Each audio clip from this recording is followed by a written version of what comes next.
আসসালামু আলাইকুম ওরহমাতুল্লাহি ওয়াবারাকাতুহু।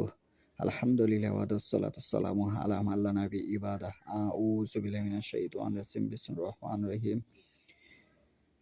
আস-সানিয়াতু ওয়াস-সানি ফাসলিদু কুল্লা ওয়াহিদিম মিনহুমা মিআতা জালদা ওয়ালা তাখুসকুম বিহিমা রাফাতুন ফি দীনিল্লাহি ইন কুনতুম তুমিনুনা বিল্লাহি ওয়াল ইয়াউমিল আখিরি ওয়াল ইয়াশহাদ আযাবাহুমা তাইফাতুম মিনাল মুমিনিন। আজকের বক্তব্যের বিষয় হলো ব্যভিচারী নারী পুরুষ সম্পর্কে, যারা জিনা করে সে সম্পর্কে। সূরা নূর 24 নম্বর সূরা আয়াত 2। ব্যভিচারিণী আর ব্যভিচারী এদের প্রত্যেককে তোমরা 100 করে চাবুক মারবে। আল্লাহর শাস্তি বিধান কার্যকর করতে তোমরা যেন তাদের প্রতি দয়ার বশবর্তী না হও। যদি তোমরা আল্লাহ ও পরকালে বিশ্বাসী হয়ে থাকো। আর মুমিনদের একটি দল যেন তাদের শাস্তি প্রত্যক্ষ করে দেখে। বাংলাদেশে, ভারত উপমহাদেশে, সৌদি হোল পৃথিবীর অধিকাংশ 1999 জন বর্তমানে জিনার সাথে সম্পর্কিত। জিনার অনেকগুলো প্রকার রয়েছে, প্রকারভেদ। তার মধ্যে অন্যতম জিনা হচ্ছে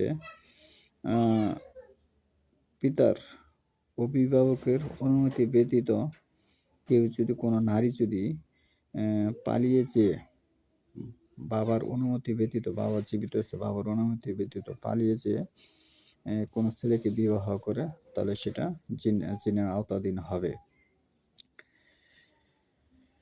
তিরমিজি প্রথম খণ্ড পড়ে দেখুন। এখন বক্তব্যের বিষয় হচ্ছে অশ্লীলতা এবং জিনা। এগুলি একটি গুরুত্বপূর্ণ অপরাধ। যদি কেউ জিনা করে, তাকে 100 করে চাবুক মারবে। মিআতা জালদা, 100 চাবুক মারবে। নারী পুরুষ যদি অবিবাহিত হয়, 100 চাবুক মারার পরে তাকে 3 মাসের জন্য গ্রাম ছাড়া করতে হবে। নারী পুরুষ যদি অবিবাহিত হয়, তাহলে তাকে 100 চাবুক মারার পরে 3 মাসের জন্য গ্রাম ছাড়া থাকতে হবে। এই গ্রামে থাকতে পারবে না।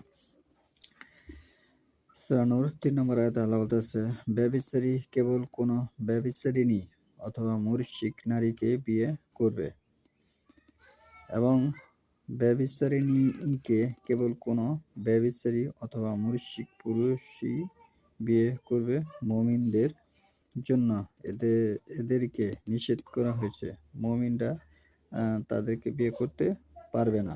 আল্লাহ কোরআনে নিষেধ করেছেন সূরা বাকারায় এবং সূরা নূরে 3 নম্বর আয়াতে। এবং যারা অশ্লীলতা প্রকাশ করে তারাও ব্যভিচারিণী। হাদিসের ভাষায়, যারা অশ্লীলতা প্রকাশ করে তারাও ব্যভিচারিণী। এখান থেকে দূরে থাকতে হবে।